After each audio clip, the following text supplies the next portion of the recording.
Test.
So tonight we'll do the second part of the meditation training, which is talking about the breathing.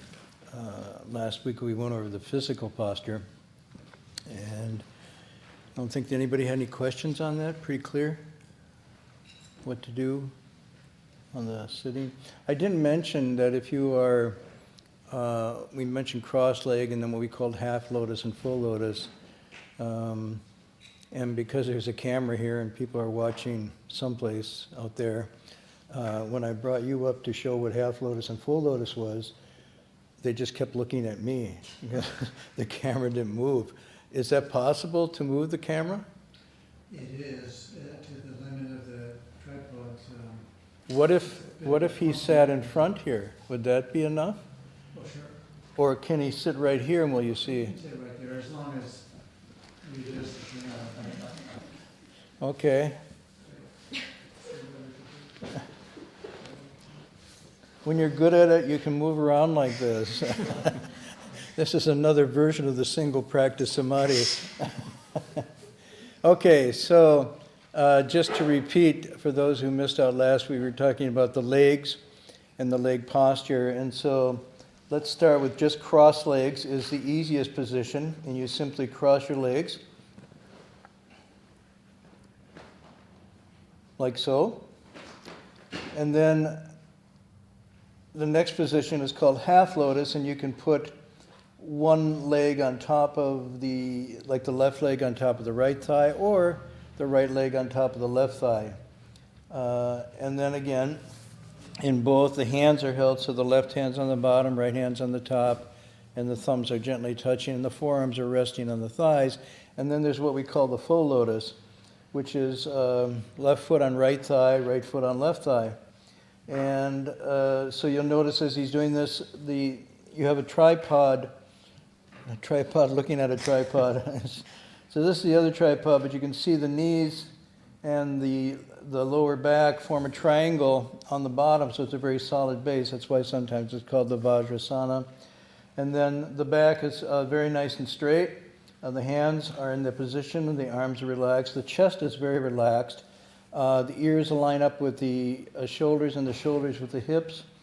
And then, of course, the jaw is relaxed, and the teeth aren't clenched, and the tongue gently curls to the tip of the hard palate.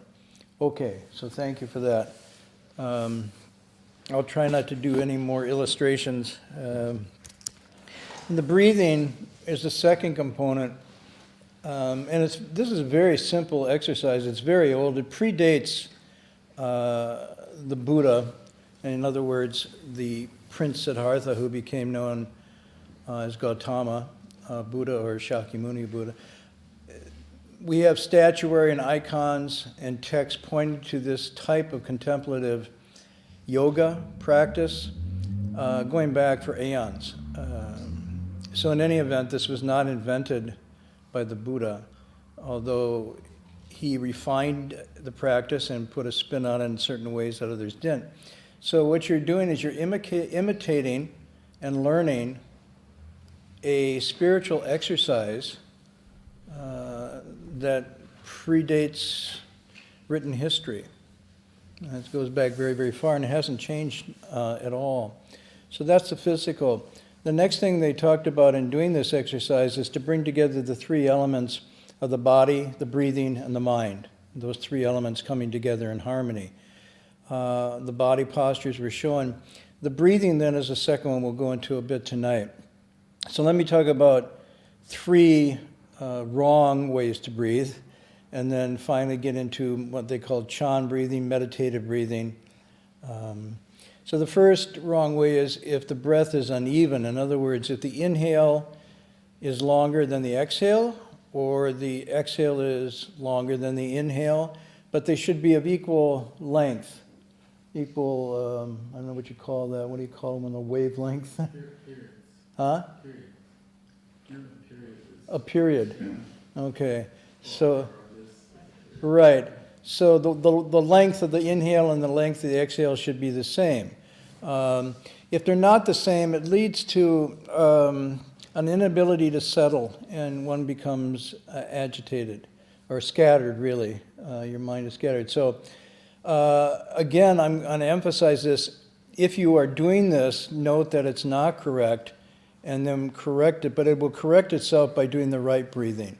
So you don't have to worry about this so much as just pay attention if you're breathing unevenly.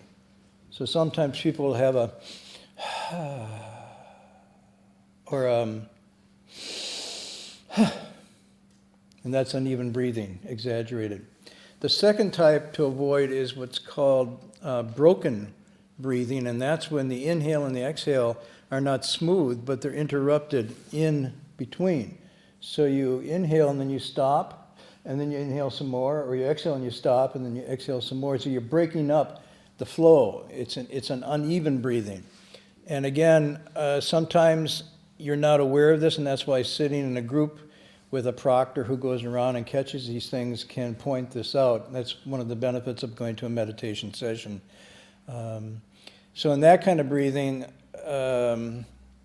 what happens is you get agitated and scattered and even irritated. Now, the interesting thing that's going on here is a correlation, a very tight correlation between the mind and breathing. In other words, as the mind shifts, the breathing will shift. And you can reverse it, and you can get at calming the mind through regulating the breathing. So you can regulate the mind by regulating the breathing, but when the mind is regulated, the breathing already regulates itself. But there is a correspondence between mind and body here. There's not a dichotomy. So the broken one you want to avoid. The third one to avoid is called forced breathing, or sometimes called chi breathing. And this is power breathing. It's the kind of stuff you see in martial arts movies before something dramatic happens. So you're actually forcefully bringing air in, holding it, and releasing it in some kind of power way. And this is to be avoided also. This third one leads to fatigue. So the first one leads to the inability to settle and focus. The second one to scatteredness, agitation, irritation. This forced breathing leads to a fatigue, a tiredness. And the fourth breathing is the Chan breathing, or the right one to do. And this will happen naturally by itself if you got the posture right.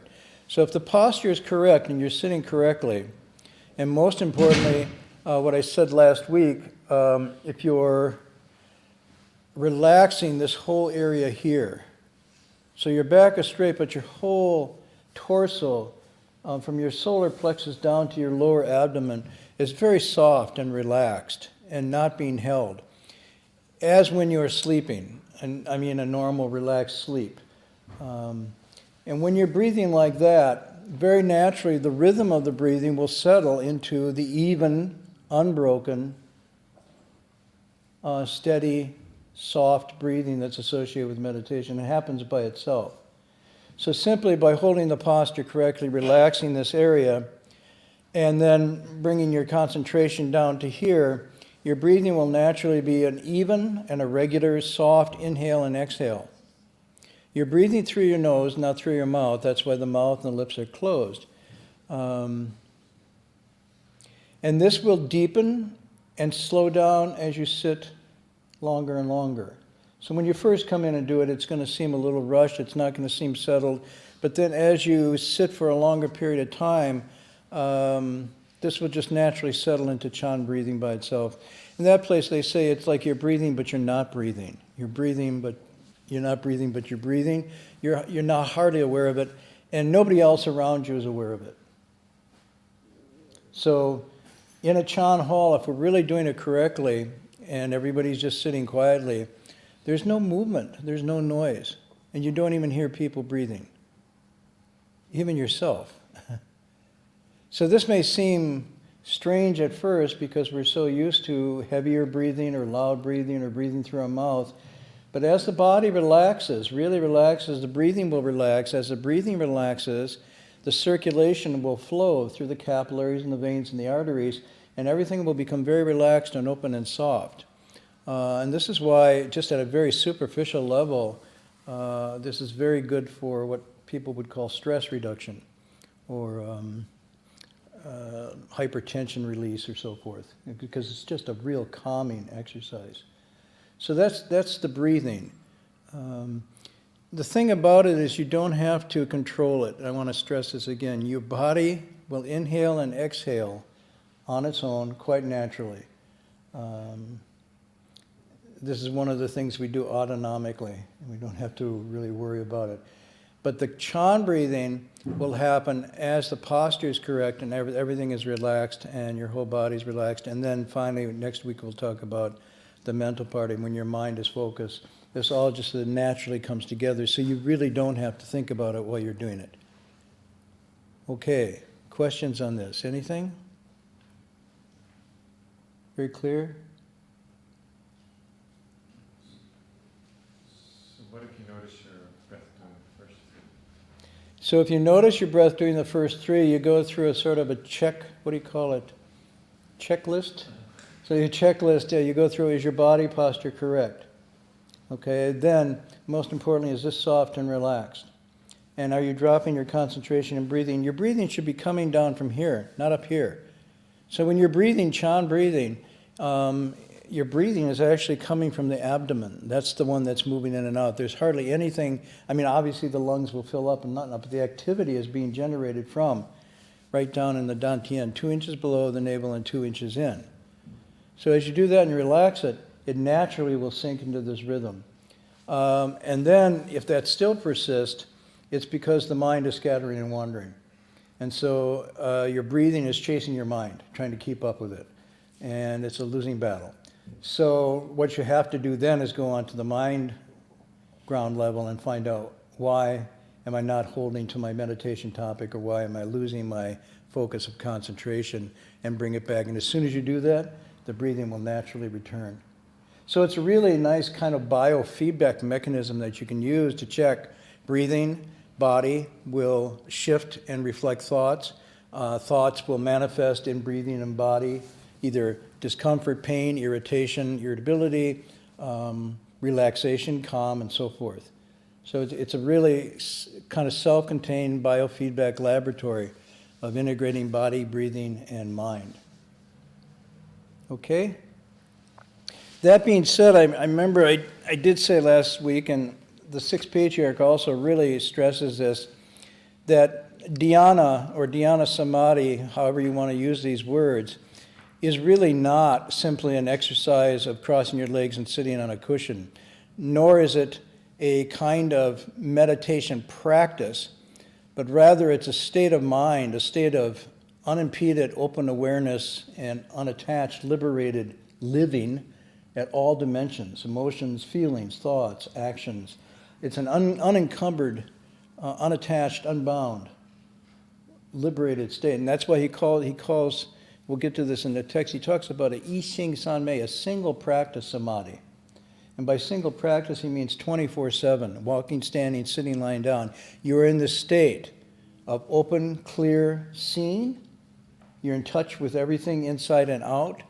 You're completely centered and balanced, and you are relating to things in a very open, unattached, and effective way. And this is what he calls the single practice samadhi. So why don't we just go to that and forget the sitting? The reason probably is, at least what the text will tell us, especially the commentaries, is although that is our natural state and is our sort of inherent nature, as it's called, zixing or bunqing, we get lost, we lose it, we forget about it, we neglect it, it gets overgrown. Crusty habits and flaws entangle it, and we forget. We forget who we are truly, and we get lost. And so this technique has been devised as a training technique, almost like going to a gym to get back in shape so that we can return to and be in touch with the fullness of our nature. So the reason I'm bringing this up is because there's a lot of really good poetry and poetic images that talk about what the meditation is for. So this meditation technique, if you think about it, is first of all, it's solitary. You really are going into your own being, your own mind-body state as you sit. It's not a social activity. It's quite the opposite. It's like a room of your own, so to speak, if you want to use Virginia Woolf's metaphor of a place that you go to find and be alone with yourself and reconnect with yourself.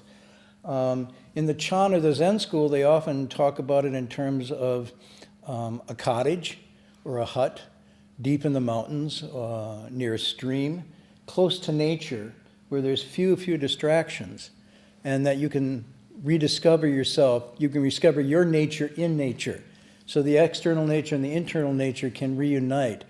And so a lot of the language that is used in this is called going home or returning.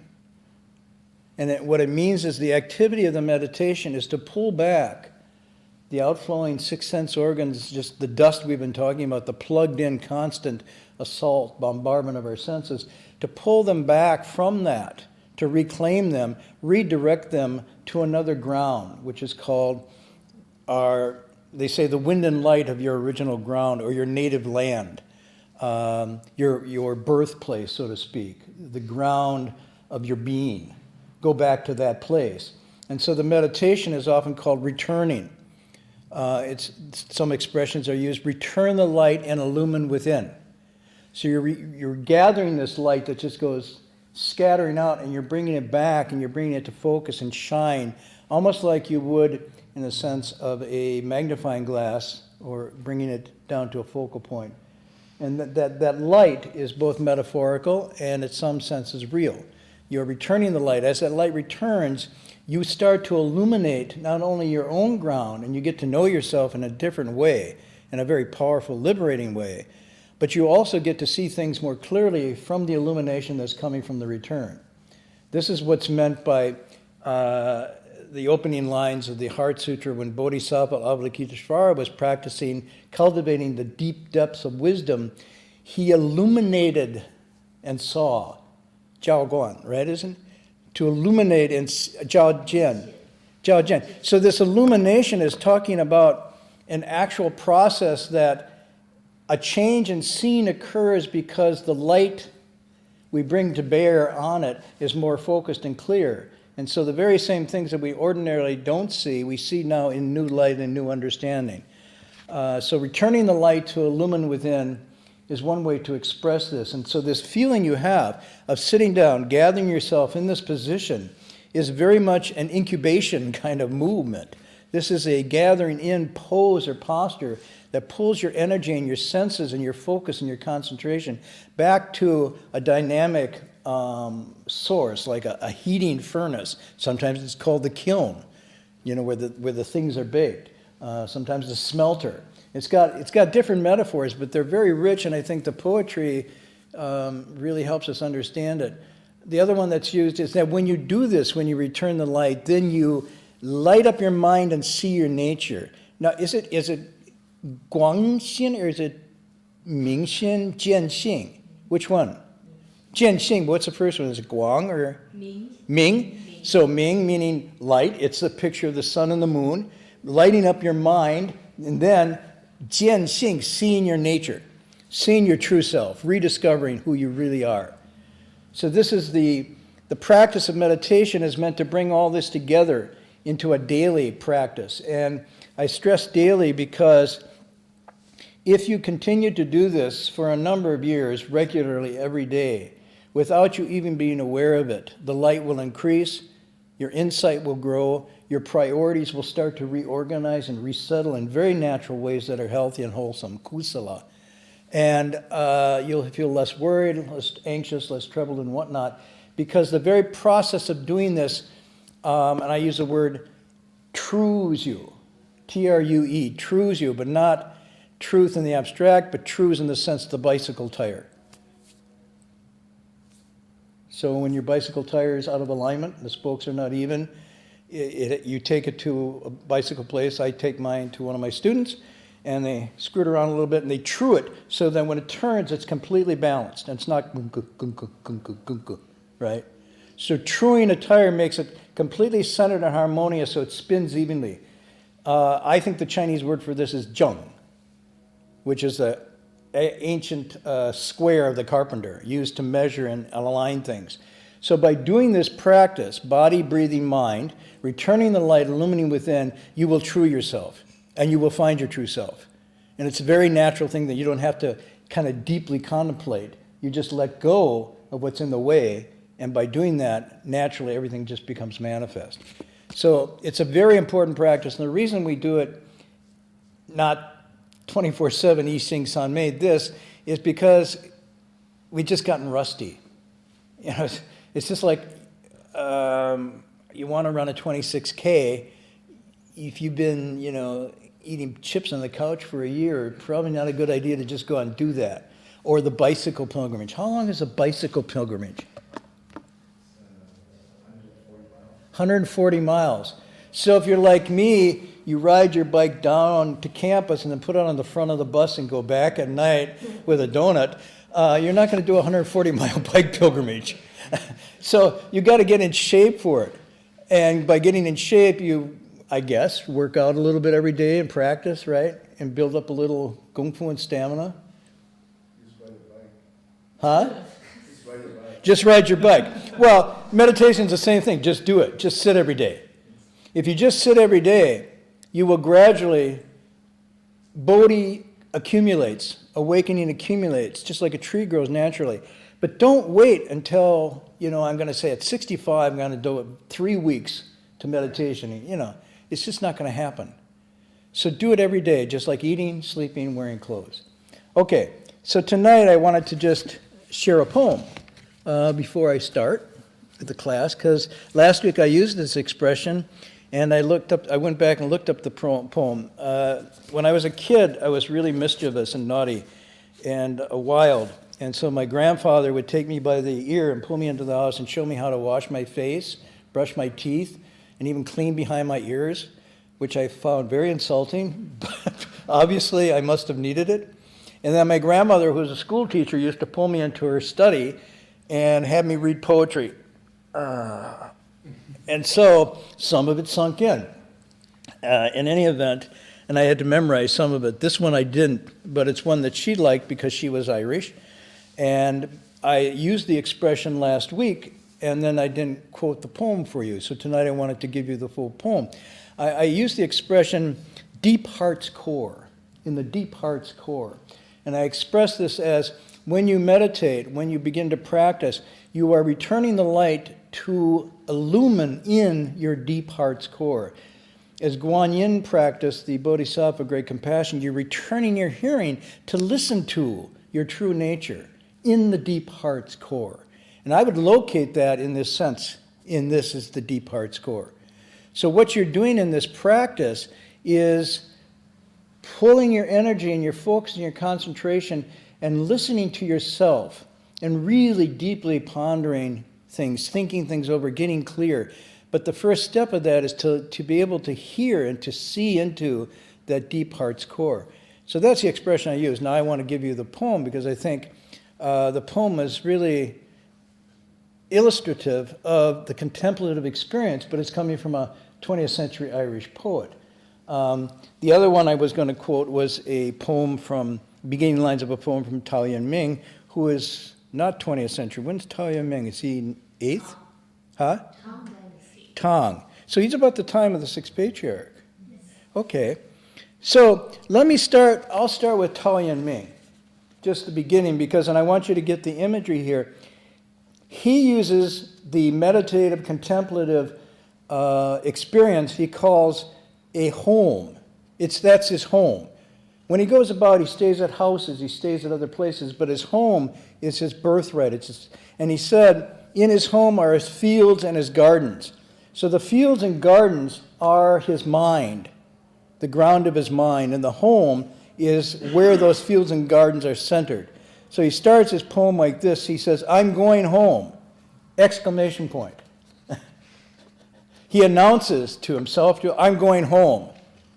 My fields and gardens are choked with weeds. Why should I not return? So the first line says, I'm going home, I'm going to return, because this ground of my mind is choked with weeds, bad habits, faults, klesha. But his second line is really interesting. Why should I not return?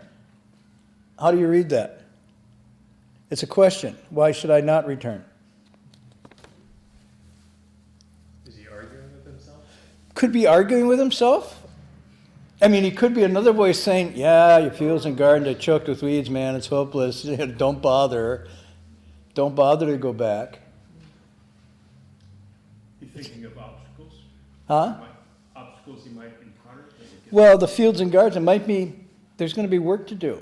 I'm not going home to some really nicely kept condo here. I'm going back, but I've let this place, I've been away for a long time. The clapboards are falling, the roof shingles are not in good shape. There's ruts and weeds and rocks and broken windows and so forth. But why should I not return? Is his question. Then he said, my mind has been my body's slave.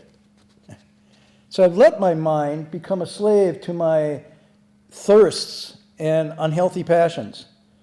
How sad and lamentable that is. And he says, and I realize the past is gone, but I can certainly change what is to come. So he's reading really honest. He said, okay, I've let myself go. I'm pretty derelict here, whatever his state. And he said, but the past is gone. I'm not going to dwell on that, but I can change from now on what's going to happen. He said, I've actually not strayed too far from the path. Because, the last line, I've awakened to today's rights and yesterday's wrongs. So he puts it in the sense of listening to himself, taking stock. He is getting to know what's true and not true within his nature, the rights and wrongs. And by attending to those rights, he can make his return. Okay? So now let me read you, this is, the poet is called The Lake Isle of Innisfree, and it's by an Irish poet called William Butler Yeats. Okay? One of my grandmother's favorites. And so the poem begins, and he says, I will arise and go. So it's almost like the beginning of Tao Yan Ming. I'm going home. I will arise and go, he says, and go to Innisfree. Capital Innisfree is a place. It's a place in the mountains with a lake. And a small cabin build there of clay and wattles made. So the small cabin he's going to build there is this hut, the hermit's hut. He's going back. I know what clay is. I don't know what wattles are. It sounds nice. What's a wattle? Not a waffle, a wattle. Wattle and daub construction is like a mixture of plants and mud. Okay, so it's like a very inexpensive clay that's held together with debris like sticks and straw. Okay. A small cabin builder of clay and wattles made, 9 bee rows will I have there. Bean rows. Rows of beans. And a hive for the honeybee. And live alone in the bee-loud glade. So the only noise he's going to be listening to is the sound of the bees in nature. And I shall have some peace there, for peace comes dropping slow. Dropping from the vales of the morning to where the cricket sings. There midnight's all a glimmer, and noon a purple glow, and evening full of the linnet's wings. These are the birds at nighttime that just course through the sky before they settle. The last line says, I will arise and go now, for always, night and day, I hear lake water lapping with low sounds by the shore, while I stand on the roadway or on the pavement gray. I hear it in the deep heart's core. So he's saying, I will go there. The roadway and the pavement's gray is obviously the city, but it's also representing his whole loss of his spiritual nature into the world of things and running around. And he said, I will go there. I hear the lake and then the low sounds of the shore. Where do I hear them? He's in the city. He's in the midst of his business. Where does he hear it? Inside. In my deep heart's core. So this poetry, this image is saying the sound of awakening, the ground of awakening is always present in the deep heart's core if only we listen to it. It doesn't necessarily be in nature or removed. And not being able to hear that sound, we get lost. So I really like this imagery because I hear it. Where do I hear it? I hear it in the deep heart's core. So I thought I'd share that with you. Okay, we got some time. We can go into the text even tonight. Yes. Moving on.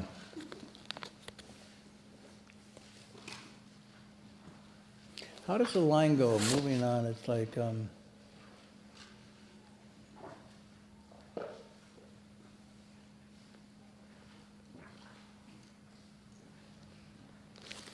give it to you next week.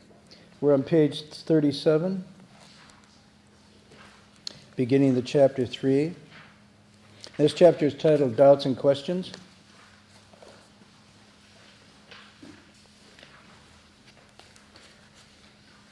So if you remember from the previous chapter, which was, if you look at page 23, we have an assembly taking place with the Master speaking for the first time, giving instruction. And it says he ascended to the lecture seat. This lecture seat is the platform from which he's formally speaking, hence the title Platform Sutra. And Prefect Wei is there leading a group. Now, from that's in chapter 2. Chapter 3, we still have the same group present. So it says, one day Prefect Wei hosted a large vegetarian feast on behalf of the Master. After the meal, the prefect asked the Master to ascend to the dais, or take the formal lecture seat. Along with the officials, scholars, and assembled people, he respectfully bowed and asked, "Your disciple has listened to the Master's explanation of the Dharma. It is truly inconceivable. But now I have a few doubts, and hope you will be compassionate and resolve them for me."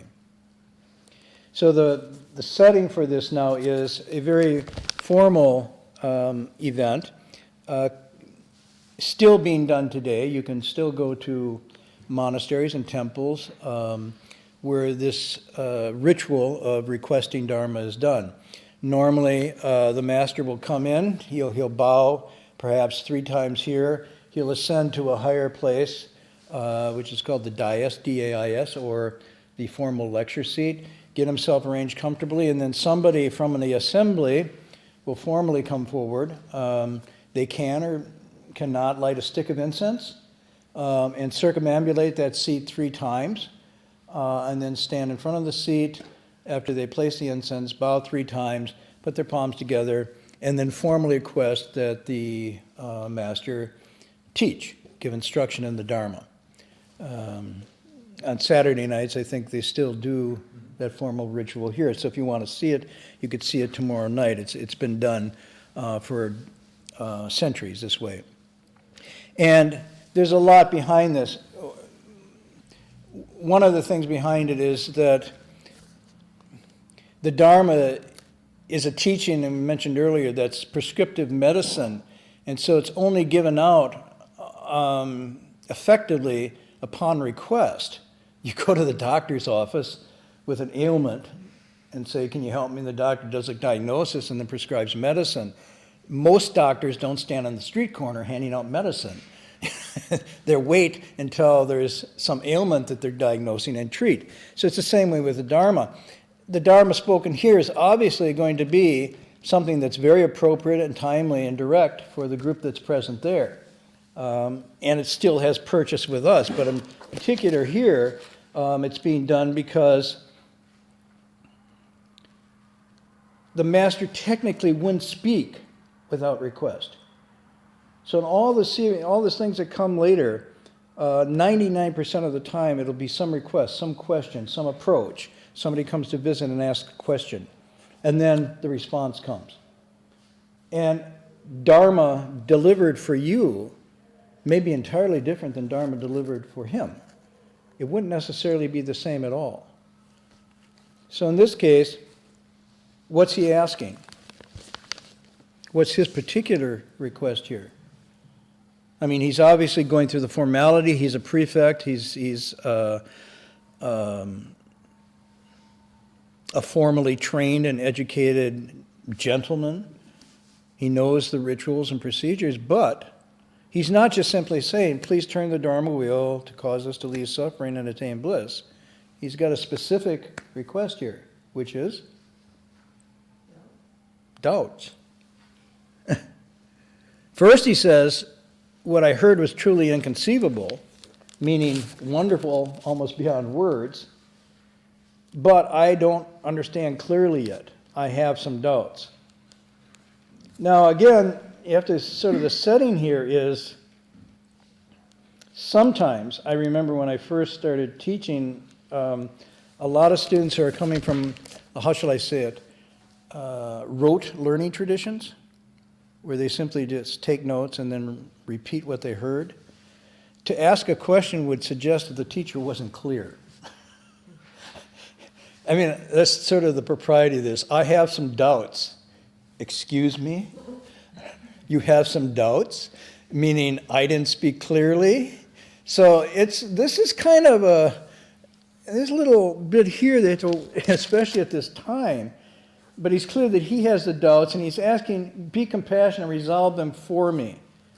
So he's kind of on one hand saying what you said was inconceivable, I still have doubts. I don't think the doubt is in your teaching, but rather in my mind. But we'll go on to see what his doubts are. The master then says, if you said before that you had a great understanding, outstanding, and a Buddha's appeared in the world, then how do you have doubts now? You must be a really dull prefect.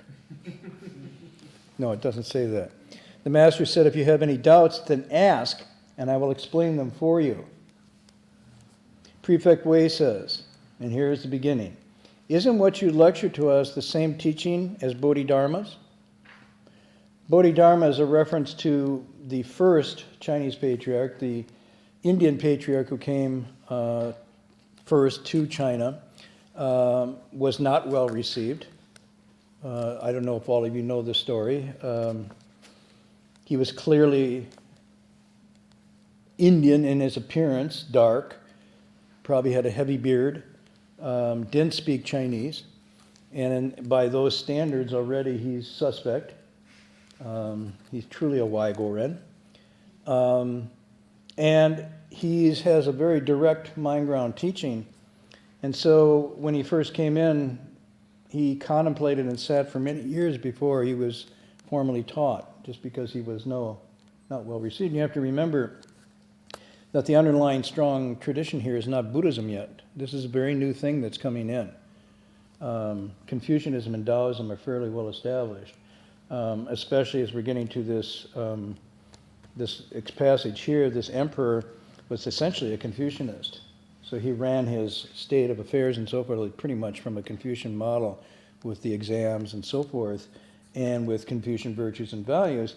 And some of what Buddhism was presenting here would be in seeming conflict with that. For example, the interpretation of filial reverence or filial piety was that you married and have children and continued the family line.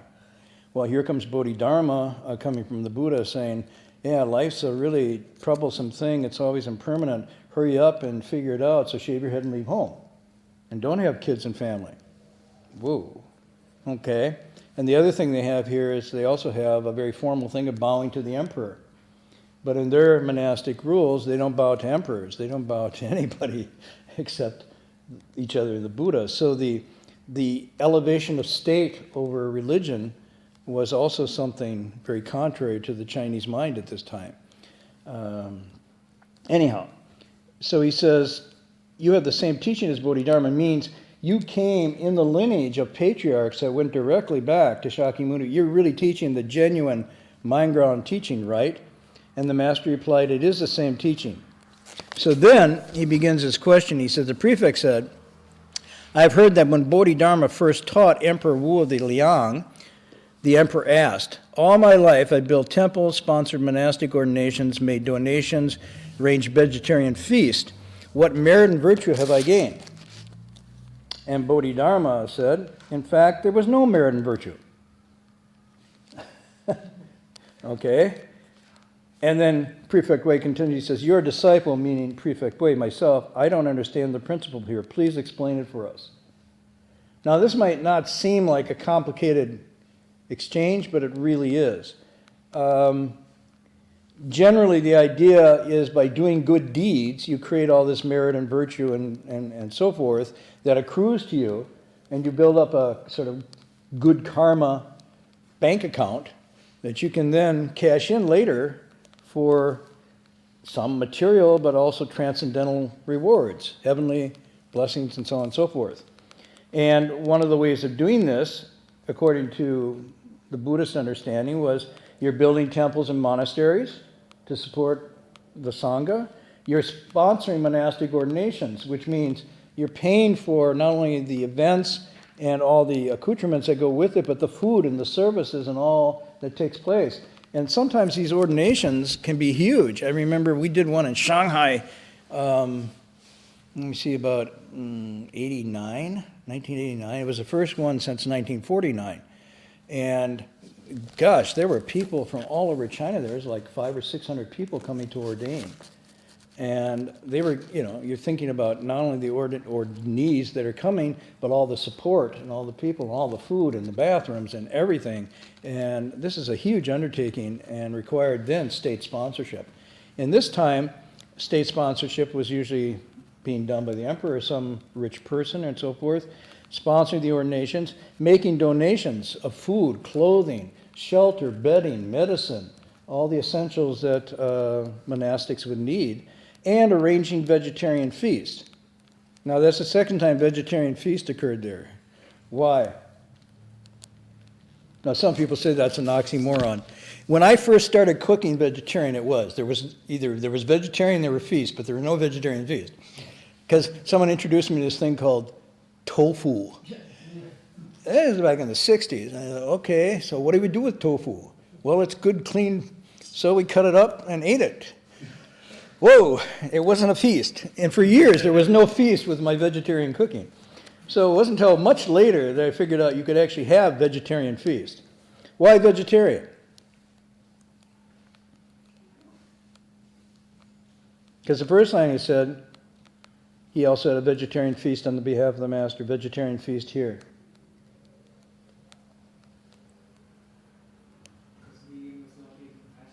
Huh? Because there was no vegan at that time? It's probably vegan because Chinese have no dairy diet. Yeah, it probably was pretty vegan-like, I would guess. Yeah, eggs. No. No? Well, they had eggs, but if Chinese is vegetarian, they really got eggs. So it's pretty much rice and vegetables with a lot of good spices and whatnot. And various forms of tofu and gluten, which can be manufactured to all kinds of different facsimiles of meat.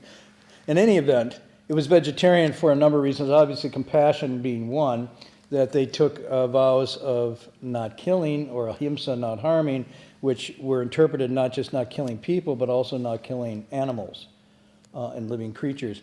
And it goes back even to the Buddhist time, the beginning of the rains tradition, where they would settle down for the rains in one place, was because in walking, normally there were mendicants in walking, but when the rains came, creatures, insects, bugs, and everything would get away from the water and crowd onto the walkways, and they would be run over or stepped on during that time.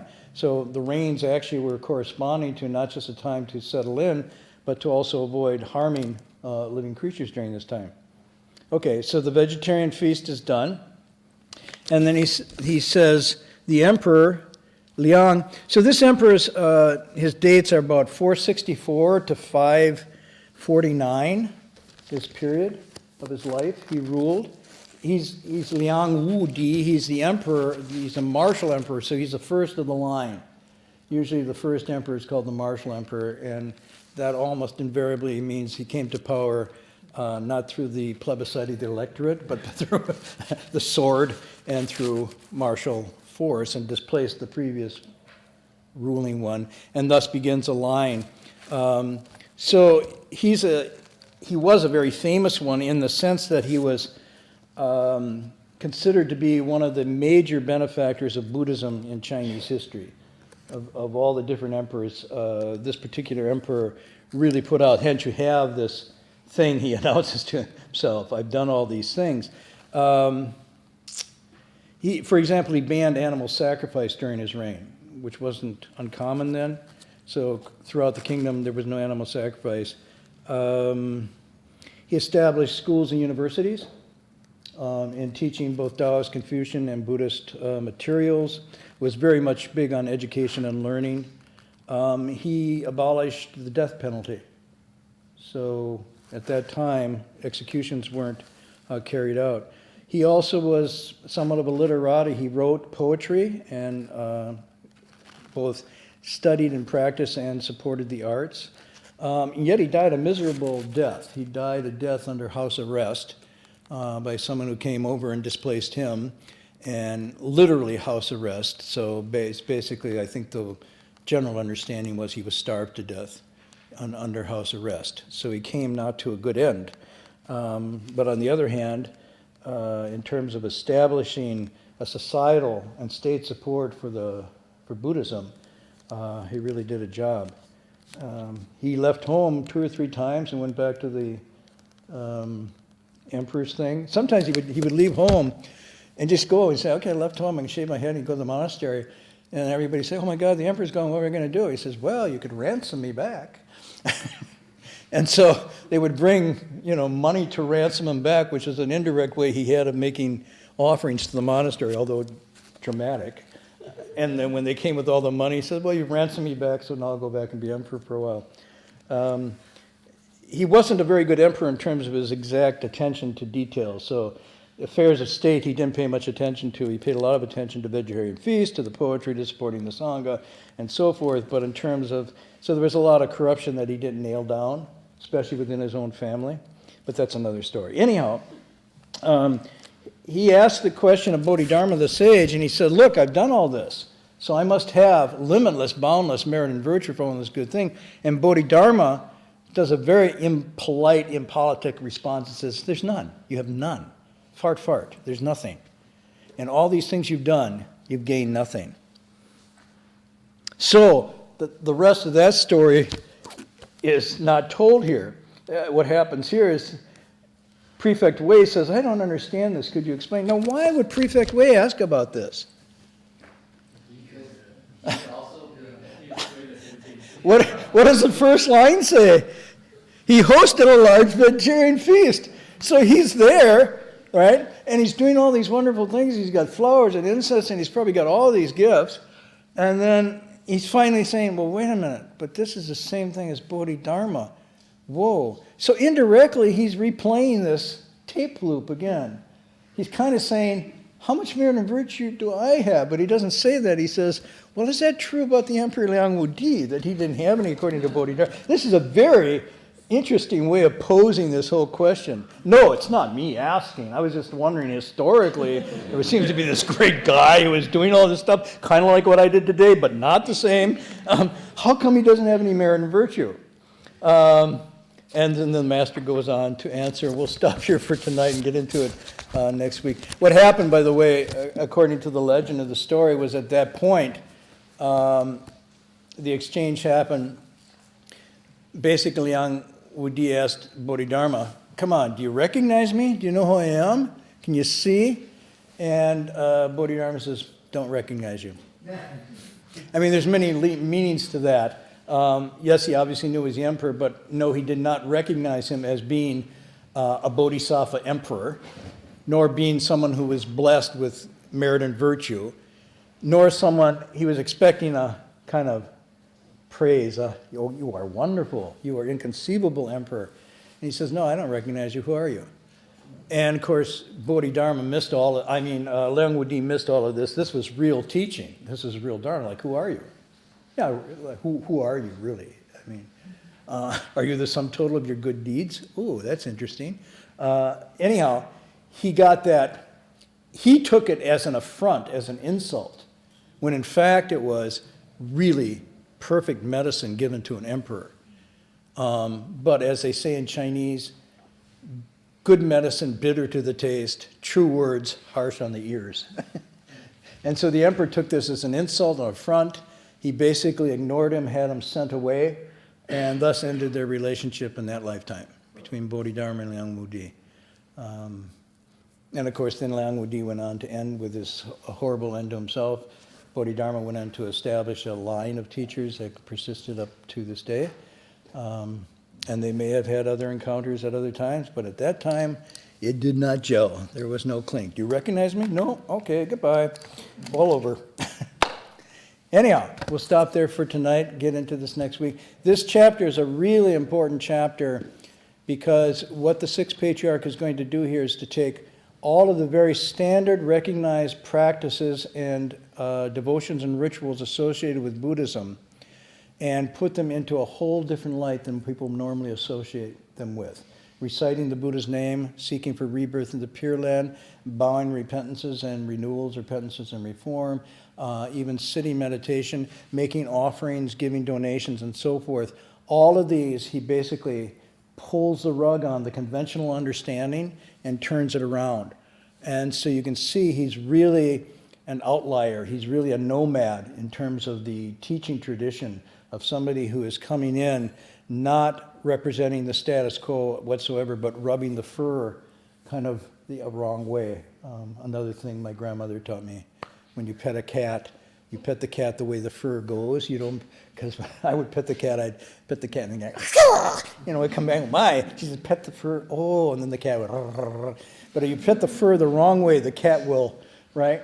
So the Sixth Patriarch here is a little bit like pushing the fur the wrong way. And so this is the first question he asks is just a series of questions now where he's going to be challenged on the conventional understanding. So it's a very important and interesting chapter, and we'll pick up next week. And I didn't tell you the story about Fang Bian. I'll have to save that for next week too, because you've got William Butler Yeats tonight. Okay.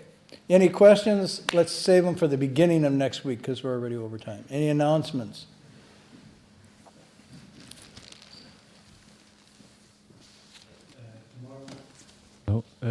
Tomorrow we have 1 day Earth Star Sutra recitation. We start at 8 o'clock. It will be the English recitation until 10:30, I guess. And after lunch will be Chinese recitation. After lunch, what? Earth Star Sutra recitation. Oh, okay. Yes, and we have normal schedule like meditation, daily meditation, Avatamsaka lecture in the evening, 7:30. Is lunch a vegetarian feast? Yes. Oh. Vegan. We welcome. And this is open to anyone who wants to come? Yes. Yeah, okay. We're going to do the transference in English.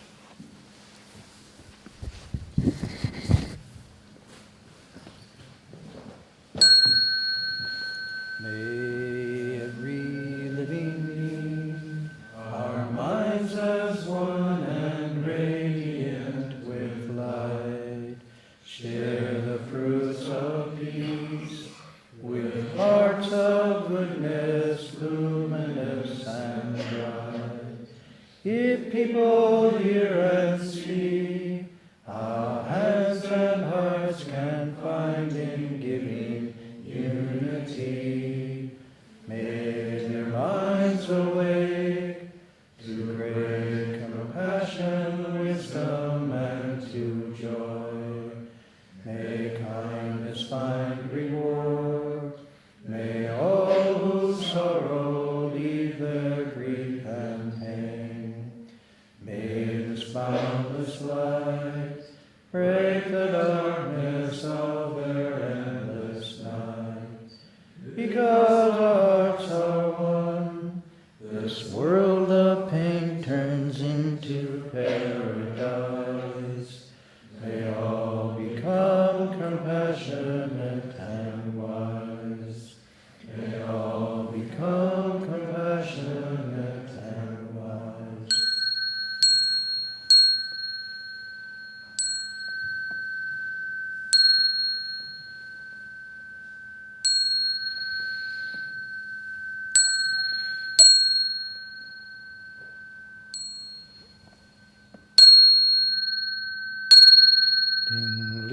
Sanbam